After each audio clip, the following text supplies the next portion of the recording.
Welcome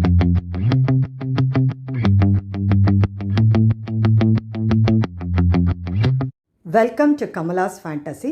இது ஒரு முக்கியமான பதிவுனே சொல்லலாங்க. இந்த வருஷம் தீபாவளி 2025 அந்த அன்னைக்கு கங்கா ஸ்நானம் செய்கிற நேரம் என்ன, தீபாவளி பூஜை செய்கிற நேரம் என்ன, சதுர்தசி நோன்பு, சில பேர் சதுர்தசி நோன்பு எடுப்பாங்க, அதற்கான நேரம் என்ன, கேதார கௌரி நோன்பு அந்த நோன்பு எடுக்க வேண்டிய நேரம் என்ன, லக்ஷ்மி குபேர பூஜை தீபாவளி அன்று செய்ய வேண்டிய லக்ஷ்மி குபேர பூஜை செய்கிற நேரம் என்ன, மற்றும் அந்த அன்னைக்கு அமாவாசை வருது 20/10/2025 அல்லது 21/10/2025 அமாவாசை திதி நேரம் மற்றும் இந்த நோம்பெல்லாம் எடுக்கிறனால நமக்கென்ன பலன்கள் போன்ற அனைத்து தகவலும் இந்த பதிவில் தெளிவாக இருக்குங்க. ஸோ வீடியோவை ஸ்கிப் பண்ணாமல் முழுசாக பாருங்கள். இந்த வீடியோவை சப்ஸ்கிரைப் பண்ணாமல் பார்க்குறவங்க சப்ஸ்கிரைப் பண்ணி வைங்க. பக்கத்தில் வர பெல் ஐக்கானை கிளிக் பண்ணுங்கள். அப்போ தான் நான் போடுற ஆன்மீக பதிவு உடனுக்குடன் உங்களுக்கு நோட்டிஃபிகேஷனாக வரும். இந்த வருஷம் தீபாவளி 2025 கங்கா ஸ்நானம் செய்கிற நேரம் அப்படின்னு நீங்கள் பார்த்தீங்கன்னா அதிகாலை 3:30 5:30 நீங்கள் கங்கா ஸ்நானம் எடுத்துடணுங்க.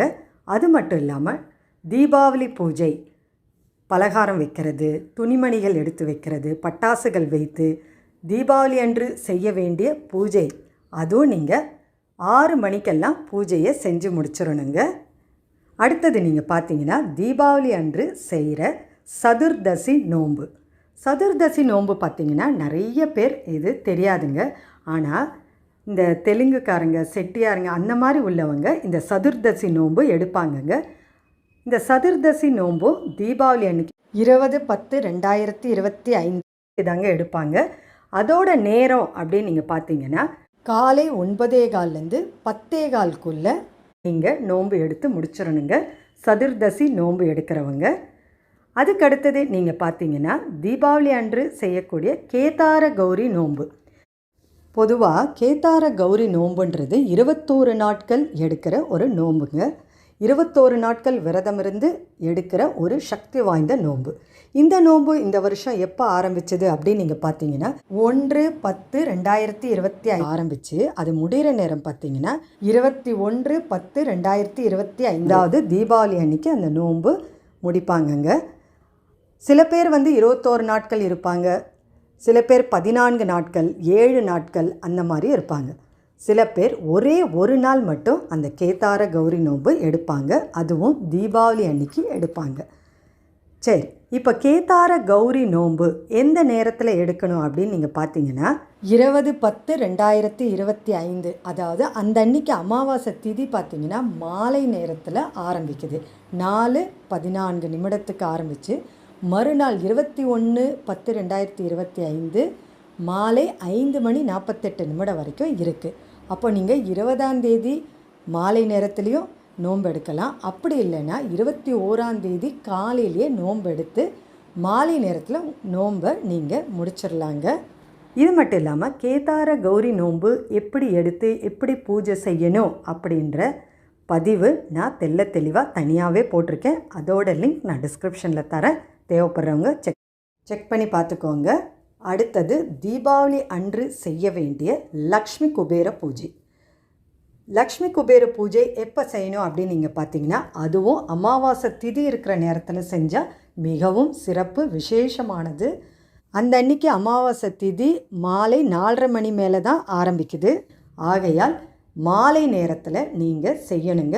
அதோட நேரத்தை பார்த்தீங்கன்னா மாலை 6 மணி, அந்த நேரத்துலேருந்து 8 மணிக்குள்ளார நீங்கள் லக்ஷ்மி குபேர பூஜை செய்யணும்.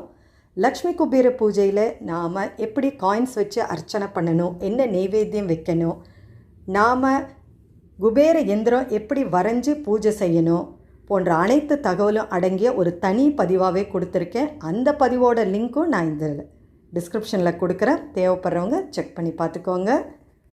அடுத்தது அமாவாசை திதி. அமாவாசை எந்த நாளில் நம்ம செய்யணும், எந்த நேரத்தில் ஆரம்பித்து எந்த நேரத்தில் அது முடியுது? அமாவாசை திதி 20/10/2025 திங்கட்கிழமை அமாவாசை திதி ஆரம்பிக்கிற நேரம் அப்படின்னு நீங்கள் பார்த்தீங்கன்னா மாலை 4:14 ஆரம்பித்து மறுநாள் 21 மாலை 5:48 வரைக்கும் அமாவாசை திதி இருக்குங்க. அமாவாசை கொடுக்க வேண்டிய தர்ப்பணம், சிராத்தம், அமாவாசை படையல் எல்லாமே நீங்கள் அக்டோபர் 21 செய்யணுங்க. ஏன்னா அமாவாசை திதி அதிகாலையில் நேரத்தில் இருக்கும்போது தான் இந்த அமாவாசை திதி, தர்ப்பணம், படையல் வழிபாடெல்லாம் செய்யணும். அதனால் 21 தான் அமாவாசை செய்யணுங்க. சரி, இப்போ நம்ம பலன்களை பார்ப்போம். ஒவ்வொரு பூஜைக்கும் என்ன பலன்கள், இந்த நோன்புக்கெல்லாம் என்ன பலன்கள் அப்படின்னு நம்ம பார்ப்போம். தீபாவளி பூஜை நம்ம செய்கிறது நமக்கு அஷ்ட ஐஸ்வர்யம் பெருகும். அதனால் நம்ம வந்து தீபாவளி பூஜை, கங்கா ஸ்நானம் செய்கிறது, புது துணி வச்சு, பட்டாசு வச்சு, பலகாரம் வச்சு கும்பிடுறது எல்லாமே நமக்கு அஷ்ட ஐஸ்வர்யம் பெருகும். அதனால் அந்த பூஜையை நம்ம செய்கிறோம். 2வதாக சதுர்தசி நோன்பும் தீர்க்க சுமங்கலி வரம் கிடைக்கிறதுக்காக தான் அந்த நோன்பும் எடுத்து செய்கிறாங்க. குடும்பத்தில் நல்ல நன்மைகள் நடக்குங்க. கேதார கௌரி நோன்பு அப்படின்னு நீங்கள் பார்த்தீங்கன்னா தீர்க்க சுமங்கலி வரம், பிரிந்த தம்பதியர்கள் ஒன்று சேருவார்கள், குடும்பத்தில் எப்பவும் சந்தோஷம், மகிழ்ச்சி எல்லாமே கிடைக்குங்க. கேதார கௌரி நோன்பு என்பது அவ்வளோ ஒரு சக்தி வாய்ந்த நோன்புங்க. அடுத்தது லக்ஷ்மி குபேர பூஜை. லக்ஷ்மி குபேர பூஜை சொல்லவே வேண்டாம். அஷ்ட ஐஸ்வர்யத்துக்கும் தனதானியத்திற்கும் செல்வ வளத்திற்கும் நமக்கு பஞ்சமே வராது. அதுவும் தீபாவளி அன்று அமாவாசை திதியில் செய்யும் லக்ஷ்மி குபேர பூஜை மிக மிக சக்தி வாய்ந்தது. இந்த பதிவு உங்களுக்கு ரொம்பவே பிடிச்சிருந்தால் லைக் பண்ணுங்கள். உங்கள் உற்றார் உறவினருக்கும் ஷேர் பண்ணிவிடுங்க. அடுத்து ஒரு நல்ல ஆன்மீக பதிவோடு உங்களை சந்திக்க வரேன்.